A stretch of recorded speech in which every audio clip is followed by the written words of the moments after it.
اختلاف بین الاقوامی سازشونه کیږي زمارونو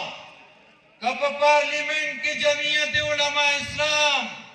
د دې قوت تا کمزور کو دې سپورټ نکو مضبوط نکو نو زمارونو دغه آئینی ترمیم بدا واپس راشي دا به د آئین نوزي او ما او تا به بیا په جومات کې د خپل خوږ پیغمبر د هغه د ختم نبوت خبره به بیا په جومات کې نشو کولی زما عزتمندو دا د امریکې پالیسي ده دا د یهودو پالیسي ده دا د قادیاني پالیسي ده چې جمعیت علماء اسلام د پارلیمنټ نه وباسئ